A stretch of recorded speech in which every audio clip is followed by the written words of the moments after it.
لا حول ولا قوة إلا بالله العلي العظيم. بسم الله الرحمن الرحيم. رب اشرح لي صدري ويسر لي أمري واحلل عقدة من لساني يفقهوا قولي. حسبنا اللہ نعم الوکیل نعم المولا ونعم النصیر. الحمد للہ الذی ہدانا لہذا وما كنا لنہتدی لولا ان ہدانا اللہ. لقد جاءت رسل ربنا بالحق ثم الصلاة والسلام والتحية والإكرام على نبينا المؤيد ورسولنا المسدد المصطفى الأمجد المحمود الأحمد حبيب إله العالمين نبي القاسم محمد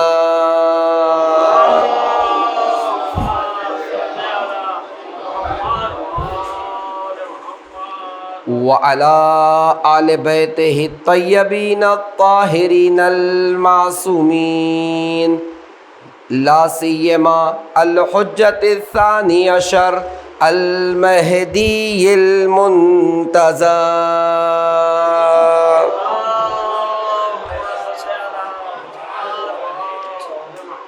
ولعنة الدائمة على أعدائهم ومعاندهم وظالمهم وغاصب حقوقهم ومنكري فضائلهم وشاكين فيهم أجمعين. أما بعد فقد قال إمامنا الصادق عليه الصلاة والسلام: بسم الله الرحمن الرحيم. شيعتنا خلق من فاضل طينتنا وعجنوا بماء ولایتنا يحزنون لحزننا ويفرحون لفرحنا. صلاة محمد علی محمد.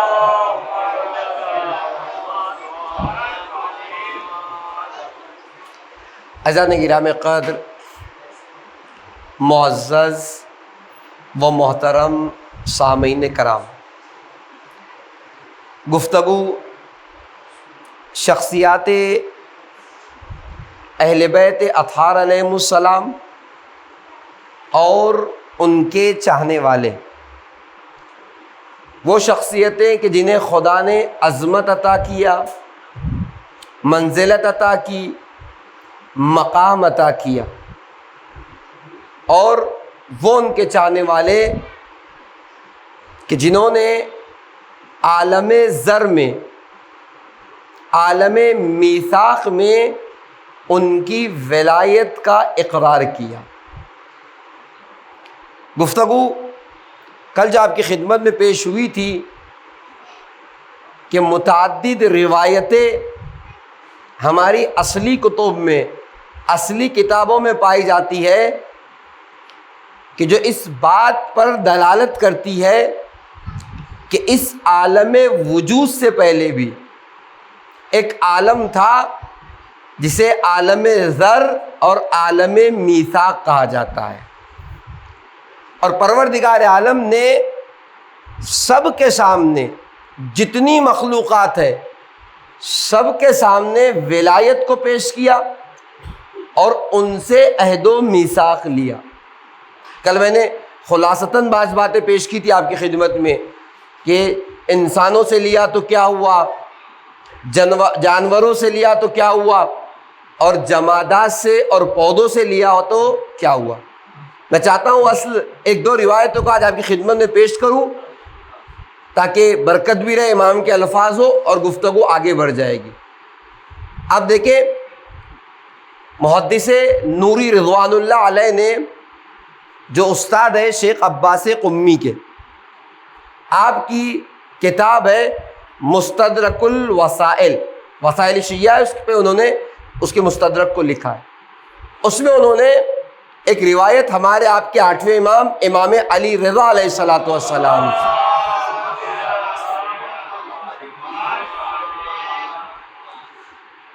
نقل کی ہے جس میں امام ارشاد فرماتے ہیں ان اللہ تبارک و تعالی اخذ عقد مودتنا علی کل حیوان و نبات، کہ پروردگار عالم نے سب سے میثاق لیا، حیوانوں سے بھی اور نباتات سے بھی۔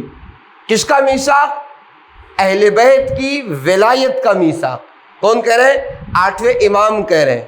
اس کے بعد کہتے ہیں امام فما قبیلا، جس نے بھی اسے قبول کیا، فما قبل المیثاق، جس نے بھی میثاق کو قبول کیا، کیا ہو گیا؟ اذبا و طہرا، وہ شیرین ہو گیا اور پاک اور پاکیزہ ہو گیا۔ امام عمومی طور پہ پیش کر رہے ہیں، میٹھا ہونا جن چیزوں کی صفت ہے اس میں مٹھاس آ گئی، اور جو میں نے کل کہا حلال گوشت جانور ہے جنہیں پاک ہونا تھا وہ پاک ہو گئے۔ وہ ما لم یقبل المیثاق، اور امام کہتے ہیں جس نے بھی میثاق کو قبول نہیں کیا کان ملیحا ذوقا، وہ کیا ہو گیا؟ تلخ ہو گیا، اور اس کے بدمزگی اس کے اندر پیدا ہو گئی۔ یہ کون ہے؟ 8 امام کی روایت ہے۔ میں نے کہا صرف برکت کے لیے یہ باتیں خلاصتاً کل میں آپ کی خدمت میں پیش کر چکا ہوں۔ ایک مقام پر امیر کائنات حضرت علی ابن ابی طالب علیہ الصلوۃ والسلام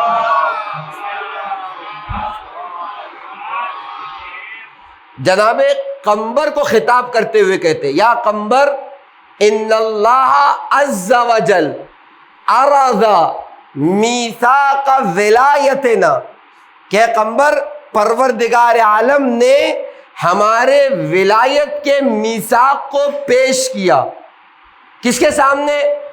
علی الارض والسماء، حتی زمین اور آسمان کے لیے، والثمر وغیر ذالک، اور صرف زمین اور آسمان کے لیے نہیں بلکہ پھلوں کے لیے بھی پیش کیا۔ اور اس کے بعد امام نے بھی ہو بہو وہ کلمات ادا کیے، جس نے ہماری اس میثاق کو قبول کر لیا، جس نے اس میثاق کا اقرار کر لیا، وہ پاک طیب طاہر خوش مزہ ہوتا چلا گیا، اور جس نے قبول نہیں کیا وہ بدمزہ اور تلخ ہوتا چلا گیا۔ یہ 2 روایتیں، ایک امام علی علیہ السلام سے اور ایک 8ویں امام سے۔ تو کل میں نے صرف خلاصہ پیش کیا تھا کہ ایسا نہ ہو کہ کسی کو ایسا لگے کہ میں نے اپنی طرف سے کوئی بات کہی، نہیں، یہ روایتیں تھی جو نگاہوں میں تھی، جس کی بنا پر خلاصہ پیش کیا تھا۔ اور آج جس بات کو پیش کرنا ہے وہ اہم ترین بات یہ ہے کہ یاد رکھیے، کسی کا اہل بیت سے محبت کرنا اسے شیعہ نہیں بناتا۔ توجہ کیجیے گا، شیعہ ہونے کا دار و مدار محبت اہل بیت پر نہیں ہے، بلکہ شیعہ ہونے کا دار و مدار اس میثاق ولایت پر ہے جو اس نے عالم زر میں لیا تھا۔ بہت توجہ کیجیے گا، کٹھن منزل ہے، بہت باریک منزل ہے، جس سے آج ہمیں گزرنا ہے، اور خدا کامیاب کرے کہ میں اس بات کو آپ تک منتقل کر سکوں۔ آپ دیکھیں جانے گرامی، محبت کی بنا پر اہل بیت سے کوئی شیعہ نہیں بنا، بلکہ اس میثاق اور عہد کی بنا پر جو اس نے عالم زر میں کیا تھا۔ اس لیے کہ کتنے ایسے ہیں جو ہندو ہے، جو کافر ہے، جو مسیح ہے، جو یہودی ہے، پھر بھی اہل بیت سے محبت کرتے ہیں۔ اس کا مطلب محبت کرنا اہل بیت سے کسی کو شیعہ نہیں بناتا، توجہ کیجیے گا، بلکہ وہ عہد ولایت ہے، میثاق ولایت ہے جو انسان کو شیعہ بناتا ہے۔ اب توجہ کیجیے، ایک نام بڑا مشہور ہے، میں ایک مثال دے دوں خالی اپنی بات کو واضح کرنے کے لیے۔ جارج اردخ نام سنا ہے نا؟ مسیحی رائٹر ہے، لبنان کا رہنے والا ہے، اور جانتے ہیں آپ اس نے جو ہے کتاب لکھی امام علی کے لیے، امام علی صوت العدالت الانسانیہ، اردو بھی ترجمہ ہے ندائے عدالت انسانی کے نام سے، اور دوسری زبانوں میں اس کا ترجمہ ہوا ہے۔ لبنانی رائٹر ہے، خود اس نے اپنی کتاب میں لکھا کہ میرے والد ہیں جنہوں نے میرے دل میں علی کی محبت ڈالی، اور اس محبت کو کئی طریقے انہوں نے اپنائے کہ میرے اندر محبت علی پیدا ہو جائے، ان طریقوں میں سے ایک طریقہ وہ بیان کرتے ہوئے کہتے ہیں اپنی کتاب میں کہ ایک پتھر پر میرے والد نے کچھ تراشا تھا اور اس پتھر کو ہمارے گھر کے دروازے پر لگا دیا تھا. جب بھی میں گھر میں داخل ہوتا تھا تو میری نگاہ اس تراشے ہوئے پتھر پہ تھی جس پتھر پر لکھا ہوا تھا لا فتح الا علیلا لا سیف الا ذوالفقار. یا علی اللہم صلی علی محمد وآل محمد. کہ میں روزانہ جب گھر میں آتا تھا تو اس عبارت کو دیکھتا تھا لا فتح الا علیلا لا سیف الا ذوالفقار. یہ کلمہ روز بروز میرے دل میں محبت علی میں اضافہ کرتا تھا کہ نہ کوئی جوان علی کے جیسا ہے، نہ کسی کی تلوار جو ہے وہ علی کے طریقے سے تلوار ہے اور ذوالفقار ہے جان گرامی. اتنی اس جملے نے میرے اندر محبت پیدا کی کہ میں نے بچپنے سے ٹھان لیا تھا کہ اگر مجھے موقع ملے گا تو ایک چھوٹی موٹی خدمت علی کے نام پر ضرور کروں گا.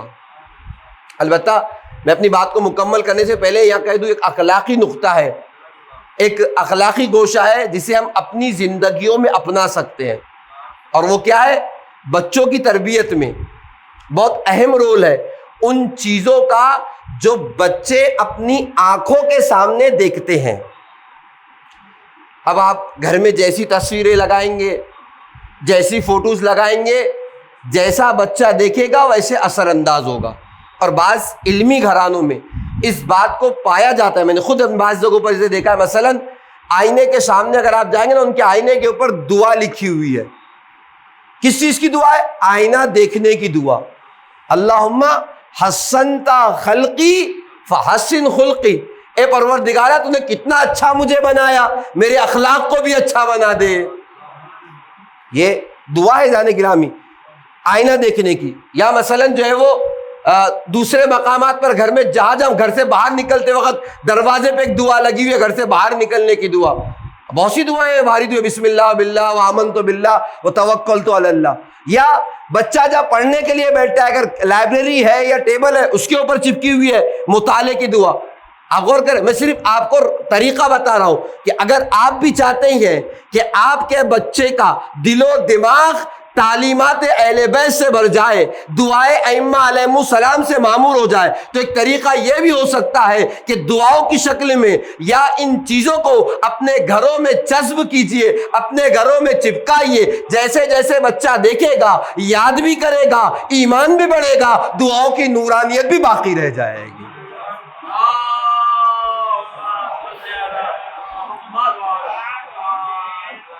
یہ طریقہ ہے. میں نے کہا جارج جرداق کہہ رہا ہے میرے والد نے کام کیا تھا، ایک پتھر پر اس عبارت کو کندہ کیا تھا لا فتح الا علیلا لا سیف الا ذوالفقار. اور جب میں دیکھتا تھا تو روز بروز محبت علی میں اضافہ ہوتا تھا. یہ بھی کام ہم کر سکتے ہیں. اہل بیت کے فضائل کی حدیثیں لگا دی، روزانہ ایک مقام بنایا اہل بیت کی ایک حدیث جو ہے لکھ کے لگوا دی. نتیجہ ایک ہفتہ لگوا دی. ایک ہفتے میں تو کم سے کم بچہ اس کا ترجمہ تو یاد ہی کر لے گا، اور جہاں اس کے بعد ہفتے 2 ہفتے 4 ہفتے 6 ہفتے اور سال نہیں گزرے گا کہ آپ کے بچے کے پاس اہل بیت اطہار علیہ السلام کی 40 حدیثیں یاد ہوگی. اور یاد نہیں ہوگی، جب یاد ہوگی تو انشاءاللہ عمل بھی کرے گا. یہ طریقہ کار ہے جان گرامی. خالی ہاتھ پر ہاتھ رکھ کر ہم بیٹھے رہے کہ ہمارا بچہ ناصران امام زمان میں شامل ہو جائے، ہم یاران امام زمان میں شامل ہو جائے، تو یہ تو ہونا نہیں ہے جان گرامی. بغیر کوشش کے کسی کو کیا ملتا ہے جو ہمیں مل جائے گا؟ کیسے ہم ان نتائج کو اپنی زندگی میں اخذ کریں گے؟ یہی چلتی پھرتی دنیا میں کہ کہاں صبح ہو رہی ہے کہاں شام ہو رہی ہے، ہمیں تو کچھ پتہ ہی نہیں. ایک ہی روٹین ہے، کمپنی کے مشینوں کی طریقے سے ہم چل رہے ہیں، بس کوئی قدم نہیں ہے ہمارے پاس، کوئی تبدیلی نہیں ہماری زندگی میں. اہل بیت اطہار علیہ السلام. خیر یہ تو درمیان میں گفتگو آئی تو اشارہ کیا آپ کی خدمت میں. تو یہ جارج جرداق یہ کہتا ہے کہ میں نے قصد کیا، علی کی محبت میرے اندر بڑھی اور میں نے خدمت کی. جب کالج وغیرہ پڑھے ہیں اور پڑھنے کے بعد ذرا کچھ صلاحیت آئی تو میں نے کہا آج آپ کی کتاب 6 جلدوں میں موجود ہے. عربی میں لکھا ہے، لبنانی مسیح ہے. کیا لکھا ہے؟ امام علی علیہ السلام صوت العدالت الانسانیہ، یعنی انسانیت کے عدالت کی آواز. امام علیہ السلام 6 جلدوں میں ان کا ترجمہ بھی اس کا ہو چکا ہے، ندائے عدالت انسانی کے نام سے. عرض کیا کر رہا تھا میں نے، کیوں یہ مثال دی آپ بتائیے یہ جارج ارداغ جس نے صرف محبت نہیں کی بلکہ امام علی کے لیے ایک بڑی خدمت بھی کی، اس کے باوجود یہ مسیحی ہے۔ کہنے کا مطلب کسی کا اہل بیت سے محبت کرنا اسے شیعہ نہیں بناتا۔ صرف اس لیے میں نے مثال دی، ایک حیاتی مثال دی ہے کہ آپ اسے محسوس کر سکے۔ کسی کا اہل بیت سے محبت کرنا اسے شیعہ نہیں بناتا، بلکہ کیا بناتی ہے؟ وہ ولایت، وہ میثاق، وہ عہد، وہ وعدہ جو اس نے عالم ذر میں کیا تھا، وہ وعدہ اسے کیا بنائے گا؟ شیعہ بنائے گا، کہ شیعہ ہو کر وہ زندگی میں زندگی گزارے۔ اب ایک سوال یہ آتا ہے کہ یہ عہد ہے کیا؟ یہ میثاق آپ 2 دن سے کہہ رہے عہد میثاق، اسے بھی تو واضح کر دیجئے تاکہ ہم سمجھ تو سکیں کہ ہو کیا رہا ہے، ہماری ذمہ داری کیا ہے۔ تو یاد رکھیے، جائیے گا آج اگر موقع ملے تو مفاتیح الجنان کو اٹھائیے گا، شیخ عباس قمی کی زیارت آل یاسین کے بعد ایک دعا ہے جو امام زمانہ سے منسوب ہے۔ اللہم صلی علی محمد وآل محمد۔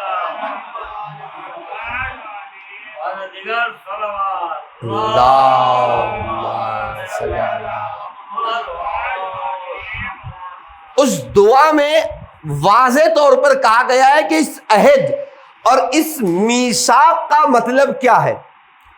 دعا کہتی ہے وہ ہوا احدی الیکا وہ میثاقی لدیکا، اے پروردگارہ وہ جو ہمارا عہد ہے تیرے پاس، ہم نے جو میثاق لیا ہوا ہے تیرے پاس جو موجود ہے، کیا ہے وہ میثاق؟ ابذلو نفسی وہ مالی وہ ولدی وہ اہلی، توجہ کیجئے گا، وہ عہد اور میثاق یہ ہے کہ جس کے عوض میں ہم خرچ کریں گے اپنے نفس کو، اپنے مال کو، اپنی اولاد کو، اپنے خانوادے کو، اور ہر اس چیز کو جو تو نے ہمیں عطا کیا ہے ان اہل بیت کی راہ میں۔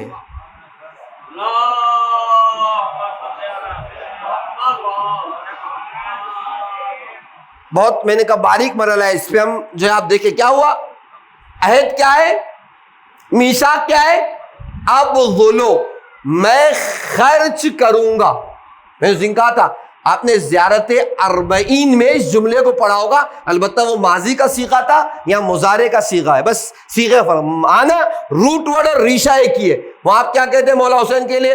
بذلا مہجتک فی، اے مولا حسین آپ نے اپنے خون دل کو خرچ کیا۔ کیوں؟ لِيَسْتَنْقِذَ عِبَادَكَ مِنَ الْجِهَالَةِ وَحَيَرَةِ الضَّلَالَةِ۔ کیوں امام حسین نے خون دیا؟ اس لیے کہ وہ لوگوں کو جہالت سے نکالنا چاہتے تھے اور گمراہی سے باہر لانا چاہتے تھے۔ تو بذلا کی لفظ وہاں ہے، یہاں کہ ابذلو، بذلا کہتے ہیں خرچ کرنے کو، ایسا خرچ کرنا کہ جس کے عوض میں کسی چیز کی امید نہ ہو۔ توجہ کیجئے گا، خرچ، ایسا خرچ، آپ کیا کرتے ہیں؟ ایک مرتبہ پیسہ دیتے ہیں، اس کے عوض میں ایک چیز لیتے ہیں، یا کسی کے ساتھ کوئی کام کرتے ہیں اس امید کے ساتھ کہ وہ بھی ہمارے ساتھ کام کرے گا۔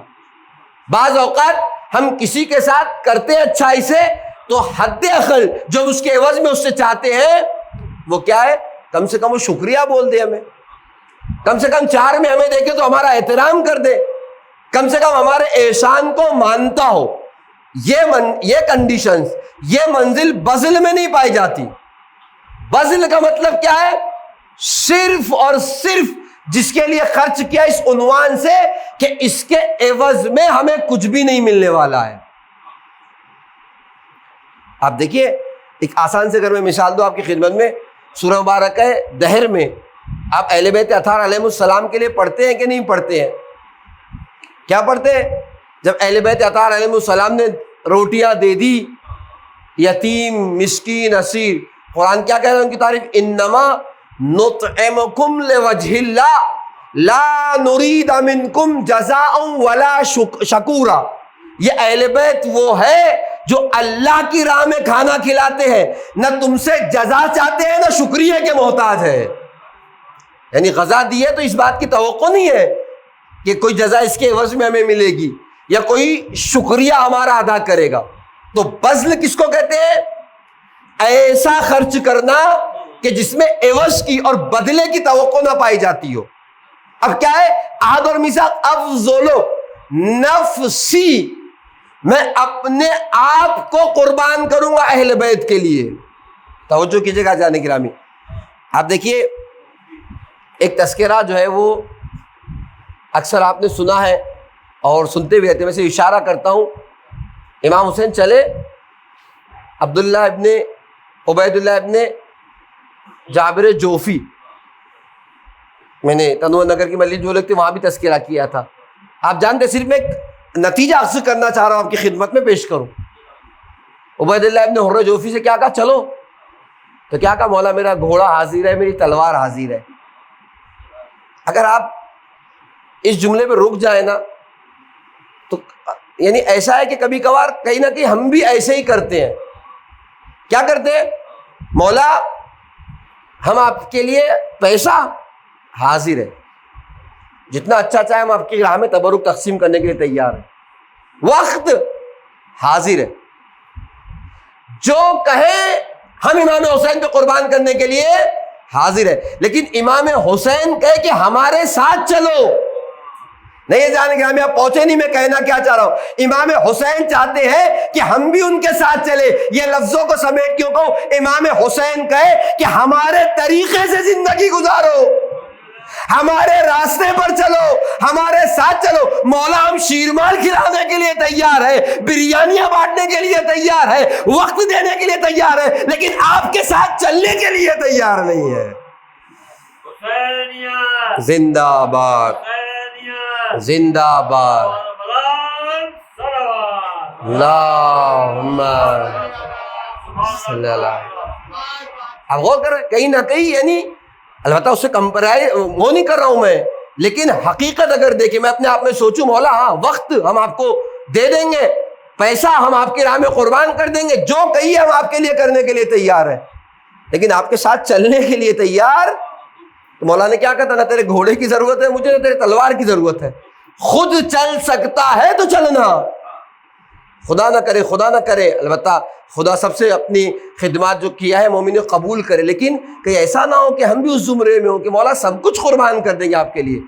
میں نے صرف لفظ نفسی پہ رکا ہوں کہ نفسی سے مراد ہے کیا؟ نفسی سے مراد صرف جان دینا نہیں ہے کہ جب امام بلائے میں چلا جاؤں نصرت کو اور امام کی راہ میں قربان کر دوں. نہیں، نفسی میں بڑی وسعت ہے. افضل نفس کا یعنی میں خود اپنے آپ میں پورا کے پورا آپ کی راہ میں قربان ہوں. یعنی قدم اٹھاؤں گا تو آپ کے نقش قدم پر، اٹھوں گا تو آپ کے طریقے سے، بیٹھوں گا تو آپ کے طریقے سے، تربیت کروں گا تو آپ کے طریقے سے. اگر کوئی یہ کر لے گیا تو سمجھ لینا وہ امام حسین کے ساتھ چل رہا ہے، مال سے نہیں بلکہ اپنے نفس کی قربانی دے رہا ہے. اور جان کا بھی اور حقیقت بھی یہی ہے. آج اگر ہمارے مسائل آپ دیکھیں، ہر 4 میں تیسرا آدمی مشکلات میں پریشان ہے. ہو سکتا ہے کچھ مشکلات خدا کی طرف سے ہو امتحان صورت میں، لیکن اکثر مشکلات ہماری طرز زندگی کی بنا پر ہے، ہمارے لائف اسٹائل کی بنا پر ہے. اس لیے کہ ہم نے دینی زندگی کو چھوڑ کر دوسروں کی زندگی اپنا لی ہے. کوئی یوٹیوبر ہمارا جو ہے وہ رہنما ہے، کوئی جو ہے وہ فلم ایکٹر ہے جو ہمارا قائد بنا ہوا ہے، اور جو ہے وہ کوئی فلاں جو ہے وہ ہماری زندگی کی کا آئیڈیل اور رول ماڈل بنا ہوا ہے. نتیجہ کیا ہے؟ جب ہماری زندگی سے اہل بیت اطہار کی شخصیتیں چلی گئی، جب ہمارا رول ماڈل ایسا ویسا ہو گیا تو کیا توقع کرتے جانے کے ہم کہ ہماری زندگی اچھی زندگیاں گزرے. جب ہم نے اپنا رول ماڈل امام حسین کو مانا ہی نہیں، ان کے نقش قدم پہ ہم چل ہی نہیں رہے، ہمارا کپڑا پہننے کا انداز فلاں جو ہے وہ یوٹیوبر کے طریقے سے ہے، فلاں فلم اسٹار کے طریقے سے، ہمارا ہیئر اسٹائل جو ہے وہ مثلا فلاں کے نقش قدم پہ ہم چل رہے ہیں. جب ہم نے اس کے نقش قدم پہ چلنا شروع کیا تو یہی وہ زندگیاں ہے کہ جو کئی حرام اور مکروہات کے انجام دینے کی بنا پر ہمارے اوپر اثر انداز ہوتی ہے، اور نتیجہ مشکلات، ہم اپنی مشکلات کے ذمہ دار قرار پاتے ہیں. لہذا ضرورت اس بات کی ہے کہ ہم اپنے لائف اسٹائل کو چینج کریں، امام حسین کے ساتھ چلیں. جی ہاں، مال بھی دینا ہے ہمیں، ہم آگے جا کے کہہ رہے ہیں جان بھی دیں گے مولا، اولاد بھی، خانوادہ بھی، لیکن سب سے پہلے نفس دینے کی کوشش کرے۔ ہم کا نفس دینے کا مطلب کیا؟ امام حسین کے ساتھ چلنا ہے۔ ساتھ چلنے کا مطلب کیا؟ جیسے امام حسین نے زندگی گزاری ویسے زندگی گزارنا ہے، امام کے نقش قدم پہ چلنا ہے۔ ایسا نہ ہو کہ جتنا ہمارا فائدے کا ہم نے امام سے لے لیا، جہاں ذرا سا ہماری مشکل کھڑی ہوئی، میں نے اس دن بھی کہا تھا، دین ہمارے بیچ میں، ہم نے امام کو چھوڑ دیا۔ نہیں جانے گرامی، اور یاد رکھیے تو کیا ہو گیا؟ عہد کا مطلب یہ ہے کہ ہم اپنی جان کو راہ خدا میں قربان یا راہ امام میں قربان کریں، نہ جان کو بلکہ مال کو، نفسی وہ مالی وہ ولدی، اپنی اولاد کو قربان کرے۔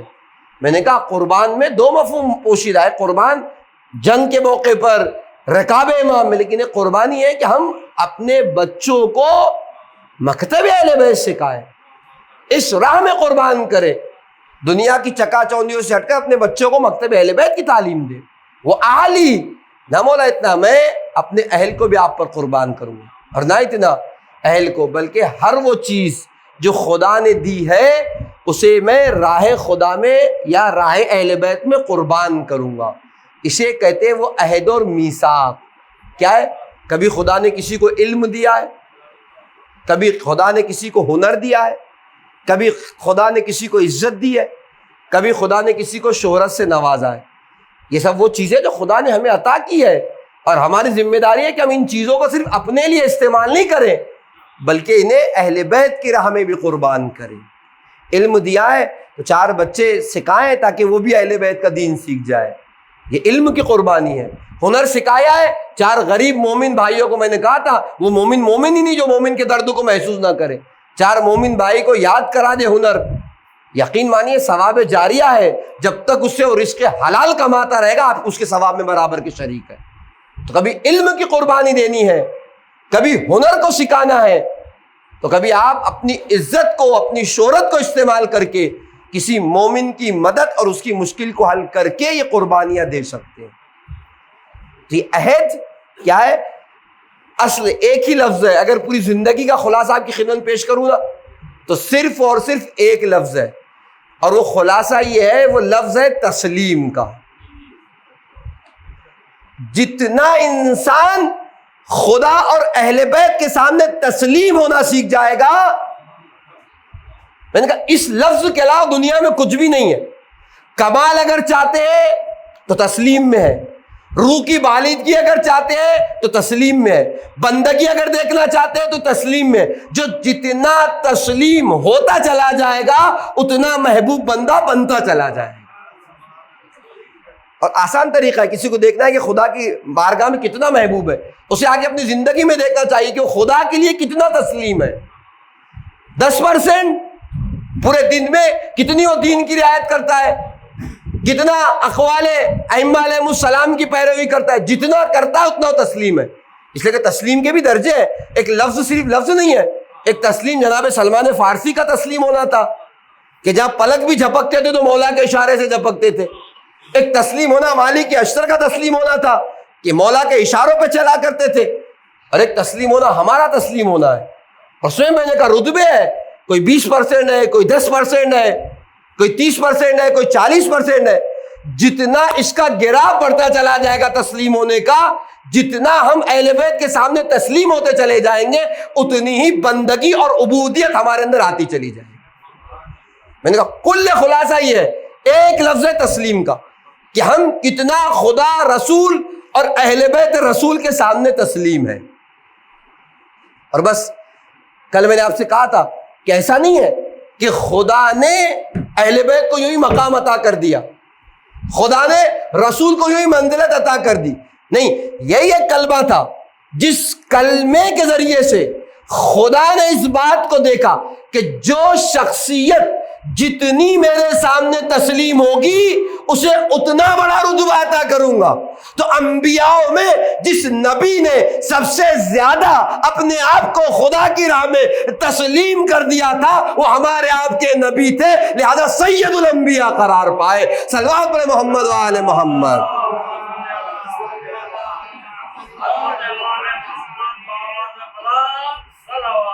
اللہم صلی علی محمد وآل محمد۔ اس لیے کہ تسلیم تھے، چاہے وہ رسول کی ذات ہو یا ان سے نکلنے والے وہ 13 نور کہ جو دنیا میں آئے، ان کے ہاں تسلیم کا عالم یہ تھا کہ یہ ہر جگہ خدا کی راہ میں تسلیم تھے، اٹھنا بھی خدا کے لیے، بیٹھنا بھی خدا کے لیے، سوتے تھے تو خدا کے لیے، ہر جگہ پر تسلیم کی منزل تھی۔ میں نے کہا ہمارے پاس جہاں دین ہمارے فیور میں اتنی حد تک تسلیم ہے۔ میں نے کہا دین آ کے بولے کہ خمس دینا ہے، دین آ کے بولے دھاڑی رکھنی ہے، دین آ کے بولے فلاں جگہ جاب نہیں کرنا ہے، دین آ کے بولے فلاں کھانا نہیں کھانا ہے، اس دین سے چھٹی۔ کیوں؟ اس لیے کہ جب تک دین ہمارے مفاد کی بات کرے گا ہم دین کے ساتھ ہیں، جس دن دین نے آ کر ہمارے خلاف بات کی نا، ہم دین کے ساتھ نہیں ہیں۔ اتنی تسلیم ہونا ہمارے پاس ہے۔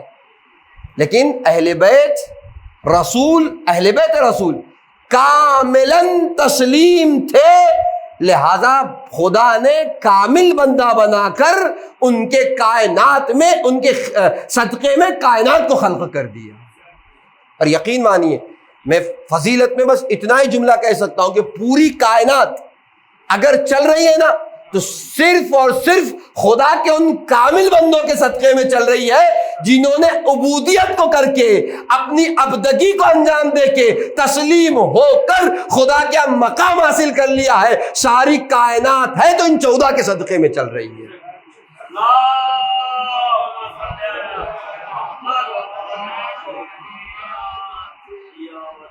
کیوں؟ خلیفۃ اللہ کے لیے کائنات چل رہی ہے۔ یہ تو تھا جب ملائکہ نے کہا پروردگارا تو ایسے کو خلق کرے گا جو ایک دوسرے کا خون بہائیں گے، جو فساد کریں گے، تو خدا نے کیا کہا تھا؟ انی عالم ما لا تعلمون، میں جو جانتا ہوں تم نہیں جانتے۔ کس بات ہو رہی تھی؟ خدا کس کی بات ہو جائیں گے ہمیں؟ اور آپ بعض اوقات آپ دیکھیں ملائکہ کے سامنے پروردگار عالم نے مقامات بتائے۔ خود شب ہجرت کے لیے روایتوں نے لکھا کہ ملائکہ میں آواز پروردگار تھی کہ ملائکہ آ کر دیکھو تم میں سے کوئی ایسا ہے جو ایک بھائی اپنے دوسرے بھائی کے لیے اس قدر قربانی دینے کے لیے تیار ہے کہ اس کے بستر پر تلواروں کے درمیان لیٹا ہوا ہے۔ ان کے لیے میں نے کائنات بنائی تھی۔ یہ میری نگاہ میں تھے کہ کچھ بندے ایسے بھی ہوں گے کہ جو میرے سامنے اتنے تسلیم ہوں گے کہ ان کا ہر کام میری مرضی کے مطابق ہوگا۔ وما تشاؤون الا ان یشاء اللہ، یہ کچھ چاہتے ہی نہیں مگر یہ کہ جو خدا چاہتا ہے۔ اب دیکھیں ایک روایت آپ کی خدمت میں عرض کروں، تسلیم، البتہ تسلیم کا اطاعت کے ساتھ ہونا بہت ضروری ہے۔ تسلیم دو معنی میں ہو سکتے ہیں، کہ کہ ہم خدا کی عطا کردہ چیزوں پر راضی رہیں، لیکن یہ رضایت اطاعت کے ساتھ ضروری ہے۔ وقت نہیں ہے ورنہ روایت بھی پیش کرتا۔ جناب جابر ابن عبداللہ انصاری، ابھی آپ ایام اربعین میں ان کا نام مستقل سن رہے ہیں، کربلا کے پہلے ظاہر ہے۔ دوسرا شرف آپ کو کیا حاصل ہے؟ آپ نے 6 معصوموں کی زندگی دیکھی ہے نہیں؟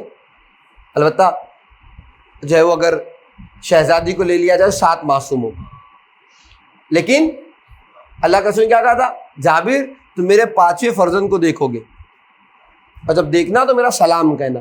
خیر میں اصل بات نہیں پیش کر رہا ہوں، ذرا تفسیر آپ سنتے رہتے اس بات کو، صرف میں نتیجہ پیش کر رہا ہوں۔ جناب جابر آئے اور آنکھوں سے دھندلا دکھائی دینے لگا تھا، اس کے بعد سلام پہنچایا، اور صرف سلام نہیں پہنچایا بلکہ روزانہ آتے تھے اور امام کے درس میں شرکت کرتے تھے جب تک زندہ رہے، 5 امام کی زندگی میں آ کر زانوئے ادب کو طے کرتے تھے۔ آپ غور کر رہے ہیں، اگر آپ بیداری سے سن رہے تو ایک جملہ آپ کی سماعتوں کے نظر کروں، جناب جابر ابن عبداللہ انصاری نے آ کر 5 امام کے بچپنے میں زانوئے ادب کو طے کر کے امت مسلمہ کو یہ پیغام دے دیا کہ صحابیت کا بڑھاپا ہو تب بھی امامت کے بچپن کے برابر نہیں ہو سکتا۔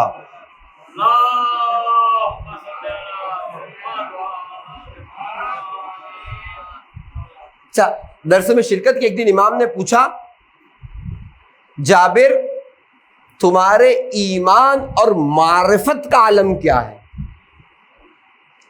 تو کہتے ہیں مولا اتنے اجداد، آپ کے اجداد کا زمانہ گزارا ہے، اس سے اس نتیجے پر پہنچا ہوں کہ صحت پر بیماری کو ترجیح دیتا ہوں،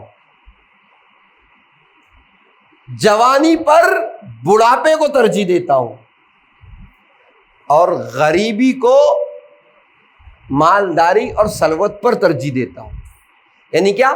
میری نگاہ میں غریب رہنا اچھا ہے، میری نگاہ میں بیمار رہنا اچھا ہے، اور میری نگاہ میں جوان ہونے سے اچھا بوڑھا رہنا ہے۔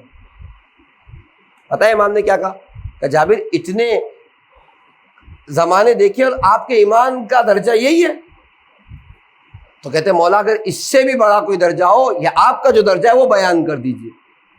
تو مولا کہتے ہیں جابر ہمارا عالم یہ ہے ایمان اور معرفت کا کہ ہم نہ جوانی کو اپنے لیے اچھا سمجھتے ہیں، نہ بڑھاپے کو اپنے لیے اچھا سمجھتے ہیں، نہ مرض کو اچھا سمجھتے ہیں، نہ صحت کو اچھا سمجھتے ہیں، نہ فخر کو اچھا سمجھتے ہیں، نہ مالداری کو اچھا سمجھتے ہیں، بلکہ ہر اس چیز کو اچھا سمجھتے ہیں جو خدا نے ہمارے لیے لکھ دیا ہے۔ یعنی اگر خدا چاہتا ہے ہم جوان رہے تو جوانی کو پسند کرتے ہیں، خدا چاہتا ہے بوڑھے ہو جائے تو بڑھاپا ہمارے لیے بہترین مقام ہے، صحت اگر خدا چاہتا ہے تو صحت مند رہنا چاہتے ہیں، خدا چاہتا ہے بیمار رکھے تو بیمار رہنا پسند کرتے ہیں۔ یعنی کمال زندگی ہے انسان کا کہ کتنا اس کے اندر تسلیم پایا جاتا ہے، جتنا وہ خدا اور اہل بیت رسول کی بارگاہ میں تسلیم ہوگا خدا اتنا بڑا مقام اسے عطا کر دیتا ہے۔ کیونکہ جو اہل بیت کو یہ مقام عطا کیا آپ کی اسی تسلیم ہونے کی بنا پر، اسی بندگی کی بنا پر۔ اور جب بندگی دیکھی عالم ذر میں، عالم ارواح میں، پیش کروں گا بھی روایت بھی کس طریقے کا خدا نے امتحان لیا اگر کل پہنچ سکا وہاں تک تو اس میں جب بندگی کو خدا نے دیکھا، تسلیم ہونے کو دیکھا، تو اس بات کو پروردگار عالم سمجھ گیا کہ یہ وہ بندے ہیں جو کامل طریقے سے میری بارگاہ میں تسلیم ہے۔ تو پروردگار عالم نے کئی متعدد مرتبہ لگائی، لولاک لما خلقت الافلاک، اے میرے حبیب اگر آپ کو بنانا مقصد نہ ہوتا تو کائنات ہی کو نہ بناتا۔ یعنی کائنات بنی تو رسول کے صدقے میں۔ اور اب دیکھیں زیارت میں آپ پڑھتے ہیں بِیُمْنِهِ رُزِقَ الْوَرَى، آپ کے صدقے سے کائنات کو رزق ملتا ہے، وَبِوُجُودِهِ ثبتت الارض والسماء، اور اہل بیت اطہار علیہ السلام وہ ہے جن کے وجود کی بنا پر کائنات کا وجود ٹکا ہوا ہے۔ یا روایت کہتے ہیں لولا الحجہ لساقط الارض بأہلہا، اگر زمین پر حجت خدا نہ ہو تو زمین اپنے اہل و عیال کے ساتھ تہس نہس ہو جائے۔ یعنی سمجھ میں بات یہ آئی کہ کائنات ہے تو اہل بیت کے صدقے میں، رزق بڑھ رہا ہے تو اہل بیت کے صدقے میں، کائنات کا وجود اور آسمان و زمین کا وجود ہے تو اہل بیت کے صدقے میں، اس لیے کہ یہ اتنے تسلیم تھے کہ خدا صرف اور صرف اگر کائنات کو چلا رہا ہے تو اہل بیت کے صدقے میں، ہم اور آپ تو طفیلی اور غفیلی ہیں جو ان کے صدقے میں رزق پا رہے ہیں، ان کے صدقے میں زندگیاں پا رہے ہیں۔ اللہم صلی اللہ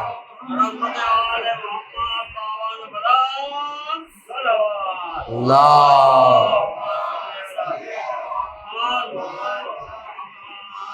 اب غور کریں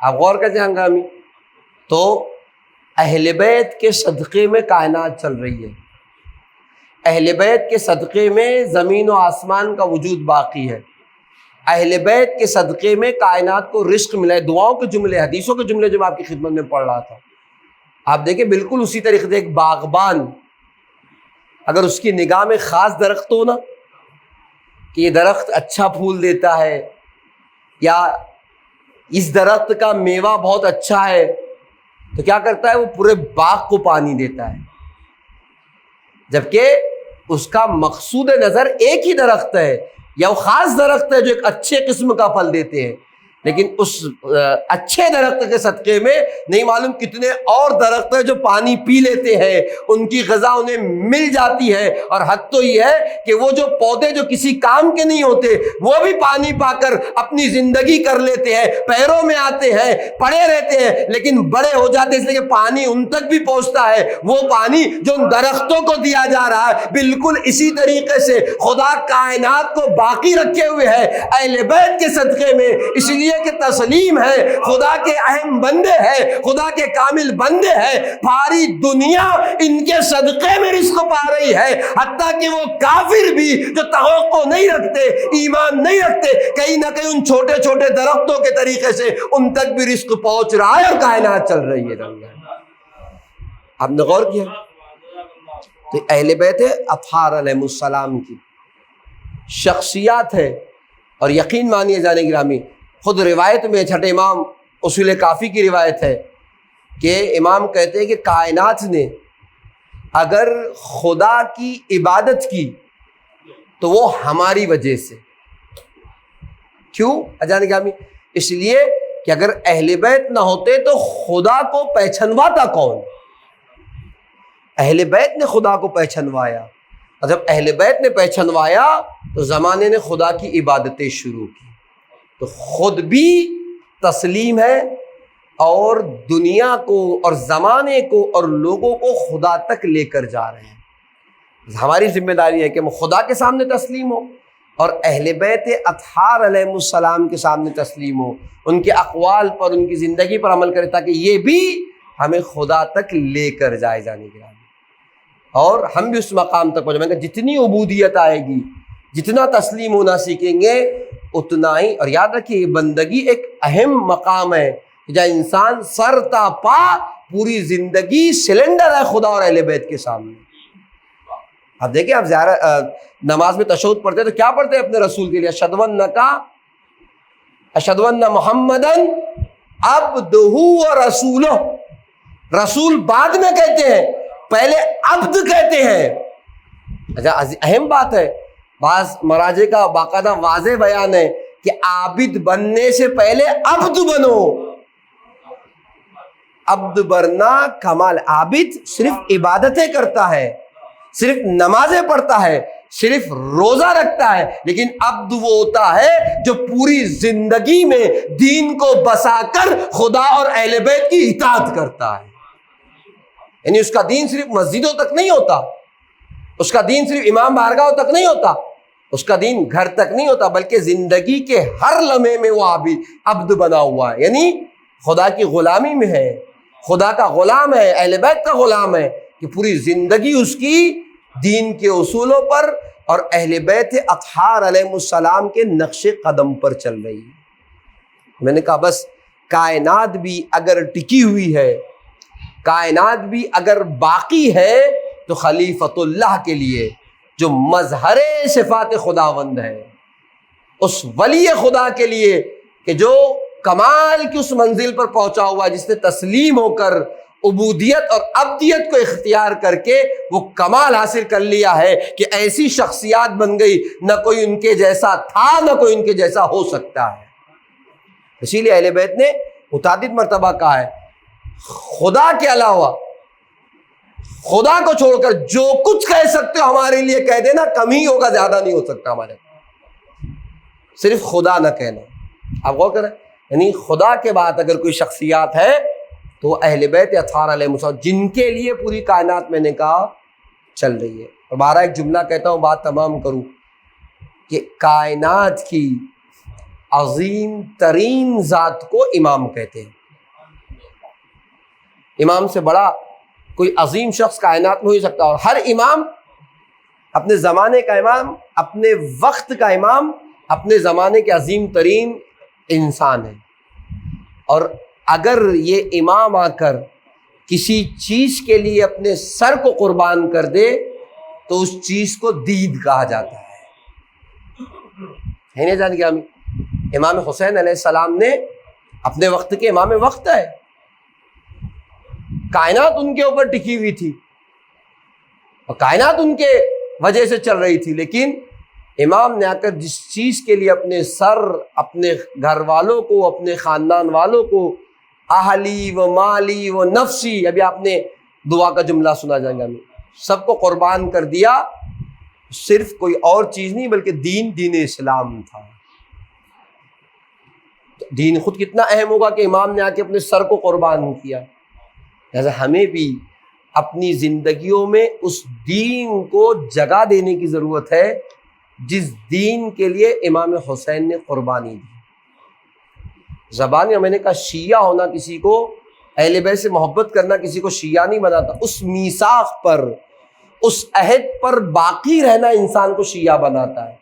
اس کا مطلب کیا ہے؟ افضل نفسی و مالی و ولدی و اہلی، میں سب قربان کرنے کے لیے تیار ہوں، جان، مال، اولاد۔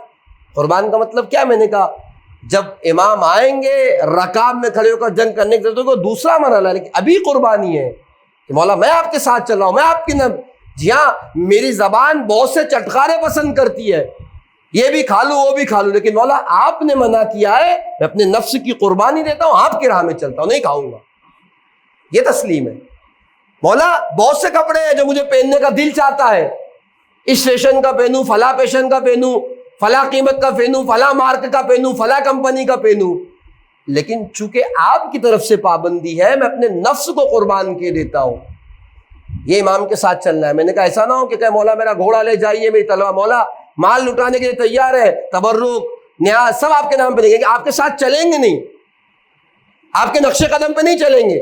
نہیں جانے گرامی، اگر اہل بیت علیہ السلام کو، امام کو مانا ہے تو پھر امام کی بھی ماننی ہے، ان کے نقش قدم پر بھی چلنا ہے، تب جا کر وہ میثاق پورا ہوگا جو عالم ذر میں خدا نے اہل بیت کے حوالے سے لیا تھا، وہ وعدہ پورا ہوگا جو عالم ذر میں پروردگار عالم نے اہل بیت کے چاہنے والوں سے اور شیعوں سے لیا تھا۔ اور میں کہا وہی میثاق ہے جو انسان کو شیعہ بناتا ہے، ورنہ محبت تو غیر بھی کرتے ہیں اہل بیت سے، محبت کمال نہیں، اس میثاق میں کمال ہے، اور وہ میثاق یہ ہے کہ ہم سب کچھ اپنا اہل بیت پہ آ کر قربان کریں، جس طریقے سے امام حسین نے سب کچھ اپنا دین پر قربان کر دیا۔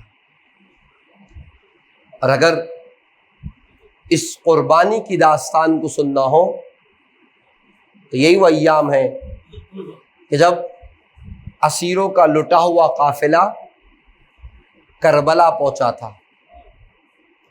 اکثر روایت ہے ہمارے پاس جو اس بات کو کہتی ہے کہ 3 دن تک اسیران اہل بیت نے کربلا میں کربلا والوں کا چہلم منایا،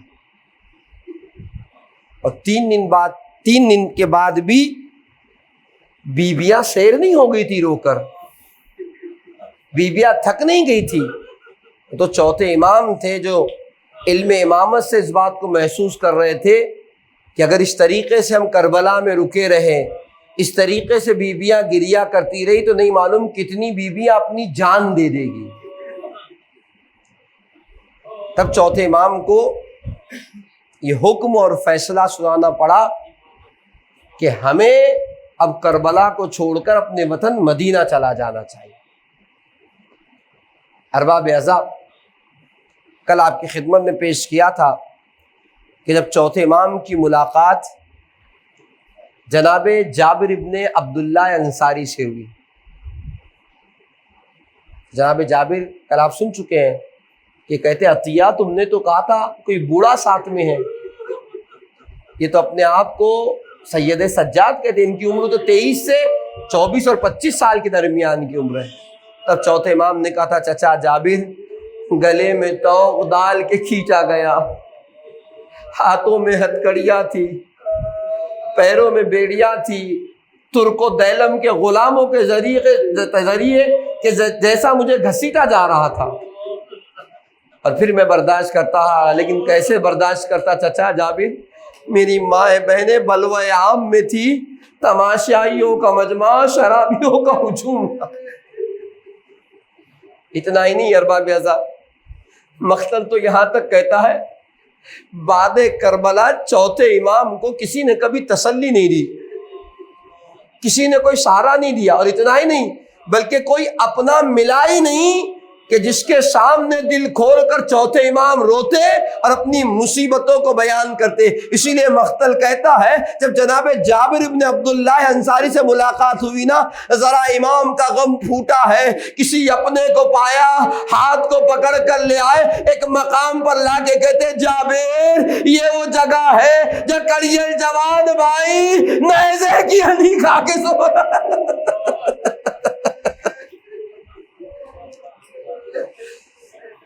کچھ منزل آگے بڑھے، کہا چچا جابر یہ وہ مقام ہے جب میرا بھائی گھوڑوں کی ٹاپوں سے پامال کر دیا گیا، ایک طرف لے کر آگے بڑھے، چچا جابر یہاں آؤ نا، محمد گھوڑے سے گرے تھے۔ ایک منزل آگے بڑھے کہ سن سکتے ہو چچا جابر؟ نہ سن سکو گے، یہ وہ منزل ہے جب میرا بابا ششماہے بھائی کو، جس کے ہونٹ خشک ہو چکے تھے، شدت عطش کی بنا پر اپنی زبان کو خشک ہونٹوں پہ پھیرتا تھا، سوال آب کرنے کے لیے میدان میں لے آئے تھے جابر، چچا جابر یہ وہی مقام ہے جب میرے ششمائے بھائی کو پانی تو نہ دیا گیا، ایک ایسا شیشوبا تیر مارا گیا جس کے بعد میرا بھائی میرے بابا کے ہاتھوں پر منقلب ہو گیا۔ اجرکم علی اللہ۔ تاریخ کہتی ہے امام نے بیان کرنا شروع کیا، اور بیان کرتے کرتے جناب جابر کو ایک منزل پر لے آئے۔ آنے کے بعد کہتے چچا جابر سن سکتے ہو، یہ منزل وہ منزل ہے جہاں میرا بابا پشت فرس سے زمین پر آیا تھا۔ جابر جب میرا بابا پشت فرس سے زمین پر آیا نا، کیا بیان کروں، شمر ملعون تھا، کند خنجر لے کر سینے پر سوار ہو گیا۔ اجرکم علی اللہ۔ یہی وہ منزل تھی جہاں سوکھے گلے پر کند خنجر کو ملعون نے پھیرنا شروع کیا، کئی ضربیں لگائی گئی، انبیاء نہ برداشت کر سکے، آسمان و زمین میں قیامت کے آثار نمودار ہو گئے۔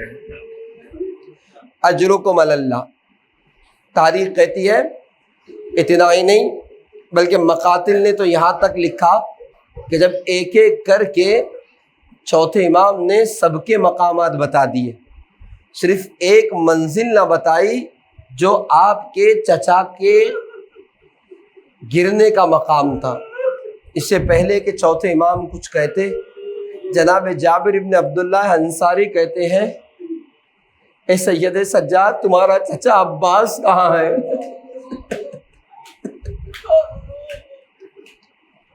یہ وہ منزل تھی جب چوتھے امام نے بہت گریہ کیا، کہتے ہیں چچا جابر نہ سن سکیے گا، میرے چچا اپنے بازو کٹا کر نہر فرات کے کنارے سو رہے ہیں۔ اے چچا جابر تو سنیے گا، جب میں قبر بنانے کے لیے آیا تھا میرے چچا کے لاشے کو ہاتھوں سے نہ اٹھا سکا، اس لیے کہ یہ لاشا وہ لاشا تھا جسے حسین فرات پر چھوڑ کر گئے تھے۔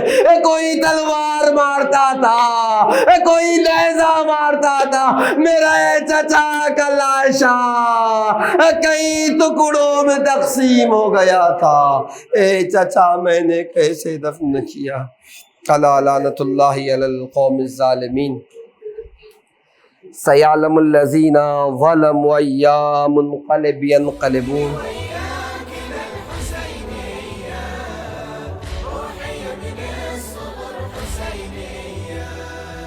حسینی